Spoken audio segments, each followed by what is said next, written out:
Hello, son. Hi, son. I heard about your hepatosyphilititis. I brought you some SpaghettiOs and Dasani water. Gee, thanks, Dad. You're the best. I know, son. I made that soup with my bare hands. Gee, Dad, is there anything you can't do? No, son. No, there isn't. I fought off 14 ninjas and 3 backflipping giraffes just to get up these stairs. Gee, Dad, your life is so cool. Can I be like you when I grow up? Yes, son. My life is amazing. But it wasn't always like this. The year was 1925, and you didn't even exist yet. I was living in Germany, and I carried people's suitcases for a living. It was a difficult job, and sometimes it seemed like I wasn't gonna make it. But in the end, I always pulled through, and it was rewarding. But the Germans were not too happy. They would shove me down hills, and then beat me, then throw people's suitcases at me. It was just after World War I, and a lot of Germans were depressed because Germany had just lost the war. They had started something called the German Workers' Party. It was really just a party that spread a bunch of lies about our people, the Jews. They told everybody the Jews were the reason that they lost the war, and the Jews were the reason that German business was failing. This was completely untrue. The Jews caused nothing wrong with the country, but by blaming the Jews for everything and bringing people together over hating the Jews, the German Workers' Party, aka the Nazi Party, was able to gain power. By the year 1939, they had used so much propaganda you could hardly walk down the street anymore without getting publicly ridiculed. Everywhere you went, you were made fun of. They called you Judenschwein or Untermensch. I didn't speak German, so I didn't know what these words meant, but I assumed they meant short person.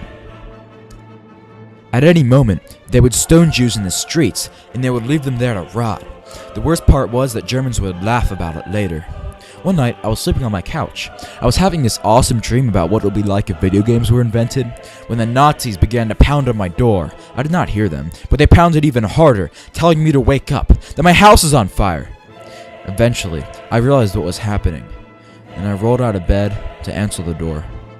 But there was a gun pointing straight at me, and they brought me into the street.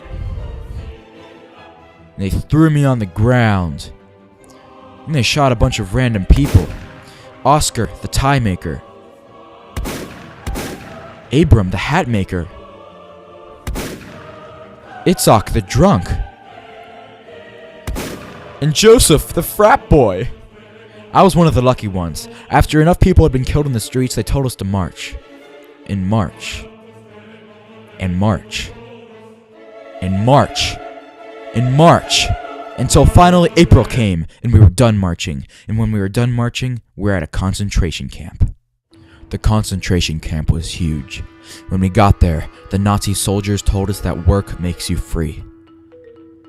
They saw that I was a young, strong man, and they let me into the camp without killing me. But not before stripping off all my clothes, my nice, expensive clothes. I paid so much for that suit jacket. And they ripped off my own shoe and threw it at me. Then kicked me on the ground. Well, the lady behind me in line got it even worse. They ripped the baby out of her hands. She fought, but they threw it on the ground and stomped on it. They then took a gun out of their pocket and shot her right in the heart. The entire time there's death all around you, 24 hours a day. They would walk you around the camp, and they would just randomly stop and shoot people. You have to shut your brain off just to get through the day. The Nazi soldier would just stand in the concentration camp and decide to shoot people if they weren't working hard enough. Bartholomew, the fat guy. Dina, the lady that made it in with the baby. And Job, the hat maker. They brought me to a table to eat occasionally. When they did, it was the best part of my day.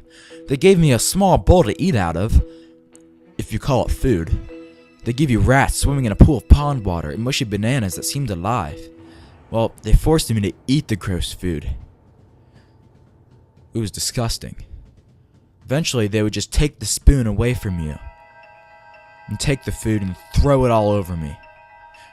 They then forced me to lift a rock and move it across the field. The soldier threw me on the ground and beat me and told me to put the rock back. I did my best to do a good job putting the rock back, but he still beat me anyway. I do not understand Nazi soldiers. They are very wrong. They bruised me very, very badly. One day, I was working as usual, carrying a slide for the Nazis to use, when suddenly I heard a voice in the distance. He was saying, "Drink tea, drink tea."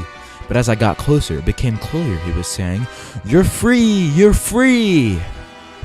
I got excited. He told me he was an American. I ran towards him and he helped me over the fence of the concentration camp. He started to carry me away, and I knew it was all over. He brought me to America. He carried me away to freedom. Gee, Dad, why did the Germans hate you so much? Son, it's simple. The German people knew what was happening to the Jews, and the most terrifying thing is, they supported it. It's not unlike some of the hate we see in our country today. The hate towards the blacks, the hate towards the homosexuals, the hate towards the Muslims, and the liberal intellectuals.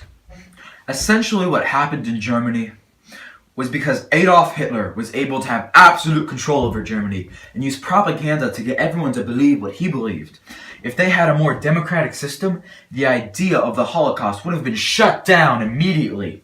Unfortunately, in America, it is big government and Obamacare and Social Security that make our government bigger every day. The president has had more power than he ever has. Nowadays, with technology, it's easier than ever to get fed media that tells you what to believe. Well, son, I'm asking you to have your own beliefs and make your own decisions. Stand up for what you know is right and never ever bandwagon, because it is the path of least resistance. I'm asking you to stand up for America, the right of the people. These things are what makes this country great and ensure something like the Holocaust will never happen again.